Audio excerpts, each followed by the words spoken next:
నమస్తే welcome to our channel. YS Vivekananda Reddy హత్య case మరో కీలక మలుపు తిరిగిందని చెప్పవచ్చు. మరి ఈ కేసులో అప్రూవర్గా మారిన దస్తగిరి ఫిర్యాదు మేరకు మరో 4గురిపై కేసు నమోదు చేశారు. ఇకనైనా ఈ కేసు ముందుకు కదులుతుందా తెలుసుకునే ప్రయత్నం చేద్దాం. దీన్ని పూర్తిగా విశ్లేషించడానికి మనతో పాటుగా ఉన్నారు senior political analyst Appasani Rajesh గారు. సార్ నమస్తే. సార్ మనం చూసాము 2019 ఎన్నికల టైంలో ఏదైతే వివేకానంద హత్య కేసు ఉందో ఆ కేసుతోనే జగన్మోహన్ రెడ్డి సీఎం అయ్యారని కూడా మనం చెప్పుకోవచ్చు. మరి ఆ 5 ఏళ్ళు కూడా ఈ కేసు ఎంత నత్తనడక నడిచిందో మనకు తెలుసు. మరి ఇప్పుడు ఎవరైతే అప్రూవర్గా మారారో దస్తగిరి, ఆయన ఇచ్చిన ఫిర్యాదు మేరకు మరో 4గురిపై యాక్షన్ తీసుకోబోతున్నారు. మరి ఇప్పటికైనా ఈ కేసు ముందుకు కదులుతుందా? ఏంటి సార్ మీ విశ్లేషణ ఏంటి సార్? అంటే జగన్మోహన్ రెడ్డి గారి ఆదేశాలు పాటించిన పర్యవసానం ఇంకొక 3 అధికారులు బలయ్యారు ఇవాళ. అంటే ఇప్పుడు మనకు అర్థమవుతున్నది ఏంటి అంటే రాచపీనుగా ఒంటరిగా పోదు అంటారు.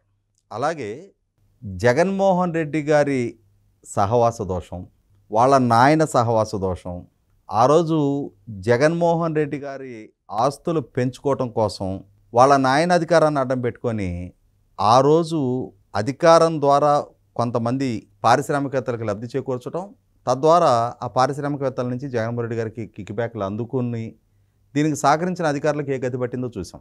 అలాగే స్వయంగా జగన్మోహన్ రెడ్డి గారే ముఖ్యమంత్రిగా బాధ్యతలు చేపట్టిన తర్వాత ఈయన ఆదేశాలు పాటించిన పర్యవసానం ఓటర్ లిస్టులో మార్పు చేర్పుల దగ్గర అనంతపూర్ జెడ్పీసీఈఓ భాస్కర్ రెడ్డి దగ్గర నుంచి మొదలుపెట్టి తిరుపతి ఉప ఎన్నికలో అక్రమాలకు పాల్పడ్డ నేపథ్యంలో నాటి కలెక్టర్ గిరీష్ దగ్గర నుంచి మొదలుపెట్టి రాష్ట్ర వ్యాప్తంగా ఎంతమంది అధికారులు బలయ్యారు, ఎలక్షన్ కమిషన్ ఆదేశాలతోటి ఎంతమంది అధికారులు వాళ్ళ విధులకు దూరం జరిగారు. ఎందుకు? వీళ్ళందరూ జగన్మోహన్ రెడ్డి పట్ల లాయల్టీ ప్రదర్శించిన పర్యవసానం. ఇవాళ ఎన్డీఏ కూటమి ప్రభుత్వం అధికారంలోకి వచ్చిన తర్వాత కూడా చూస్తున్నాం మనం. ఎంతమంది అధికారులు ఇవాళ కేసులు పాలవుతున్నారు, అరెస్ట్ అవుతున్నారు. ఎందుకు? కేవలం జగన్మోహన్ రెడ్డి గారు రాజకీయ ఎజెండా అమలు చేసిన కారణం, ఆయన ప్రయోజనాల పరిరక్షణే ధ్యేయంగా భావించిన పర్యవసానం. ఇప్పుడు వివేకానంద రెడ్డి గారి హత్య కేసులో ఆ కేసులో అప్రూవర్గా మారి జైలు జీవితం అనుభవిస్తూ ఉన్న దస్తగిరిని బెదిరించిన కారణంగా jail superintendent, central jail superintendent, ఇంకొక డిఎస్పి, ఇంకొక సిఐ, 3 మీద వాళ్ళ కేసు నమోదైంది. అలాగే డాక్టరు చదువుకోనున్న ఆ కేసు అక్యూజ్డ్, వివేకానంద రెడ్డి గారి కేసు అక్యూజ్డ్ దేవిరెడ్డి శివశంకర్ రెడ్డి కొడుకు చైతన్యారెడ్డి మీద కూడా కేసు నమోదైంది. అంటే ఏమర్థమవుతుంది ఇక్కడ మనకి? నువ్వెంత ఉన్నత చదువులు చదువుకో, నువ్వెంత ఉన్నత ఉద్యోగంలో ఉండు, చేయకూడని వ్యక్తుల సహవాసం చేస్తే, లాయల్టీ ప్రదర్శించకూడని నాయకులకి లాయల్టీ ప్రదర్శిస్తే, వాళ్ళ రాజకీయ ఎజెండాలో నువ్వు భాగస్వామివైతే దాని సైడ్ ఎఫెక్ట్స్ నువ్వే హ్యాండిల్ చేయాలి అని చెప్పని వాళ్ళ దస్తగిరిని వివేకానంద రెడ్డి గారి హత్య కేసులో వాస్తవాలు వెల్లడించడానికి వీల్లేదు, నువ్వు సిబిఐ అధికారి రామ్ సింగ్కి వ్యతిరేకంగా సాక్ష్యం ఇవ్వు అని చెప్పని దేవిరెడ్డి శివశంకర్ రెడ్డి తను డాక్టర్గా ఉండి ఆ డాక్టర్గా జైల్లో మెడికల్ క్యాంపు నిర్వహిస్తాను అని చెప్పని జైలు అధికారులను అనుమతి ఇవ్వటం, ఇతను పలానా హత్య కేసులో అక్యూజ్డ్ అని చెప్పని తెలుసుండి కూడా ఆ జైలు అధికారులు జగన్మోహన్ రెడ్డి గారి పార్టీ, జగన్మోహన్ రెడ్డి గారి కుటుంబానికి లాయల్ కాబట్టి అని చెప్పని ఈ చైతన్యరెడ్డిని జైల్లో అలో చేయటం, అలాగే నాటి డిఎస్పి, సిఐ కూడా దస్తగిరిని బెదిరించడం, ఇవన్నీ మనకు దస్తగిరి ద్వారా ఎప్పుడో ఎస్పీ గారి దగ్గర ఫిర్యాదు చేయడం జరిగింది. ఇవి కోర్టు దృష్టికి కూడా తీసుకురావడం జరిగింది. ఆఖరికి సుప్రీంకోర్టులో కూడా ఈ అంశం ప్రస్తావించడం జరిగింది. ఇటువంటి సందర్భంలో ఇవాళ Devireddy Chaitanya Reddy, former Kadapa central jail superintendent Prakash, former Jammalamadugu DSP, ఇంకొక ఇన్స్పెక్టర్ ఈశ్వరయ్య, వీళ్ళ 4 మీద ఇవాళ కేసు నమోదు చేశారు. మనం గమనించుకుంటే కేసు విచారణ వేగవంతం అవుతుందా కాదా అనేది చర్చ నడుస్తున్నది వాస్తవం.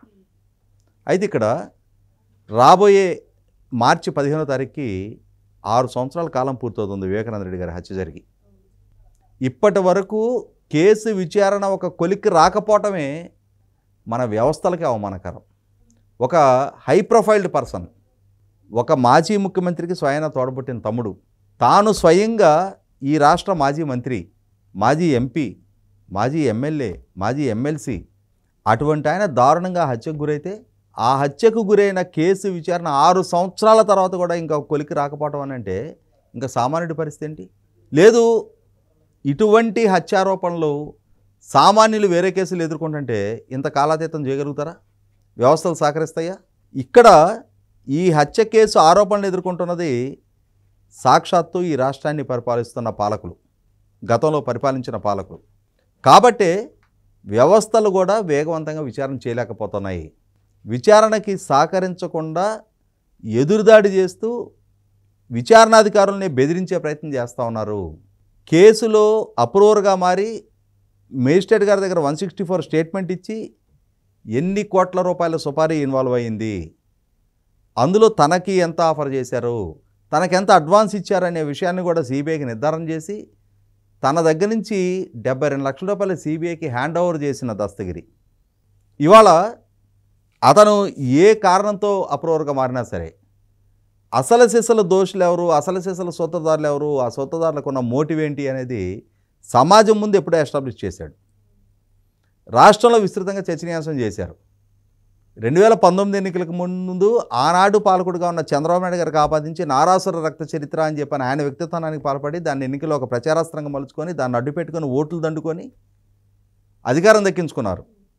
కానీ ఒకసారి తనకు అధికారం వచ్చిన తర్వాత కేసు విచారణ వేగవంతం కాకుండా ఎన్ని ప్రతిబంధకాలు సృష్టించాలో అన్ని ప్రతిబంధకాలు సృష్టించే ప్రయత్నం జగన్మోహన్ రెడ్డి చేశాడు.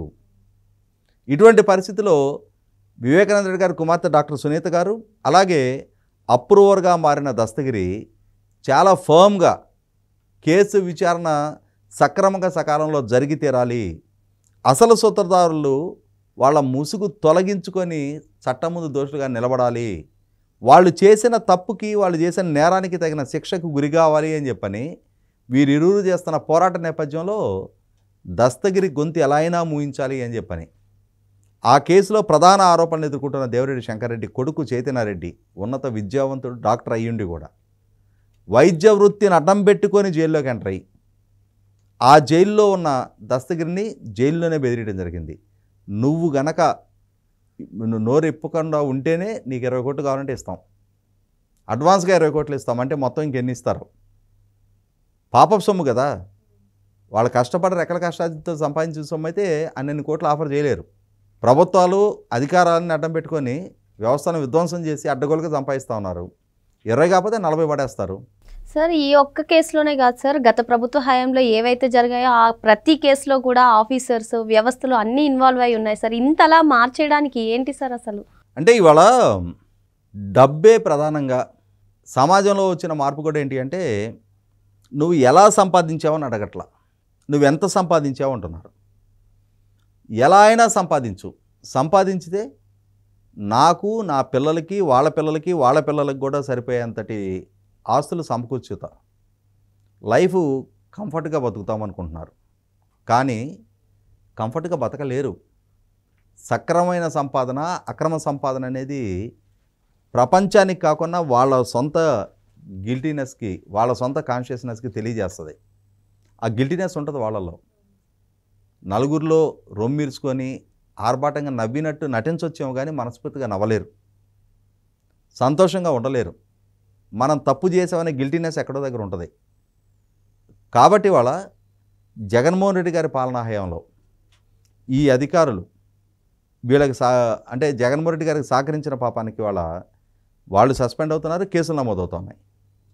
ఇప్పటికైనా సరే వీళ్ళ సహవాస దోషం ఏంటి అనేది మీ ముందున్న ఉద్యోగులు ఎదుర్కొంటున్న ఇబ్బందులు కనిపెట్టైనా సరే, ఓ పిఎస్ఆర్ ఆంజనేయులు, ఓ పివి సునీల్ కుమార్, ఓ కాంతిలాల్ రాణా టాటా, ఓ విజయపాల్ ఆల్రెడీ జైల్లో ఉన్నాడు, డాక్టర్ ప్రభావతి పరారీలో ఉంది, విశాల్ గున్ని అప్రూవర్గా మారి స్టేట్మెంట్ ఇచ్చున్నాడు.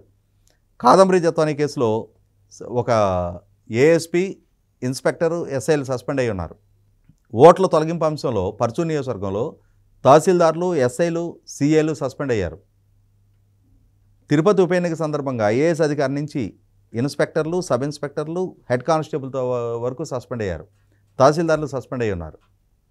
ఇన్ని సంఘటనలు జరుగుతున్నా ఇంకా అధికార వ్యవస్థకి బుద్ధి రాకపోతే ఖచ్చితంగా జగన్మోహన్ రెడ్డి గారు ఈ రాష్ట్రానికి పాలకుడు, ఆయన కళలో ఆనందం చూసే చాలు, మనకు మంచి మంచి పోస్టింగ్లు ఇస్తాడు, మనం ఏ తప్పు చేసి ఏ అడ్డదారులు ఎంత సంపాదించినా కూడా మన అడిగేవాడు ఉండడు అని చెప్పని బరితెగింపు చర్యలకు పాల్పడ్డ అధికారులు కూడా ఇవాళ ఖచ్చితంగా వాళ్ళని నేరస్తులుగా పరిగణించాల్సిందే. వాళ్ళకి ఎదురవుతున్న అనుభవం దృష్టి అయినా సరే, మిగిలిన అధికారులకైనా సరే ఒళ్ళు దగ్గర పెట్టుకొని బుద్ధితో పనిచేస్తే వాళ్ళ జీవితాలు గౌరవప్రదంగా ఉంటాయి. లేదు అనంటే ఇలానే కేసులు పాలు కావాలి, ఇలానే శిక్షార్హులు అవుతారు. కనీసం ఇప్పటికైనా పరివర్తన వస్తుందని చెప్పని ఆలోచిద్దాం. ఓకే సార్, మరో అంశంతో మళ్ళీ కలుద్దాం. Thank you sir.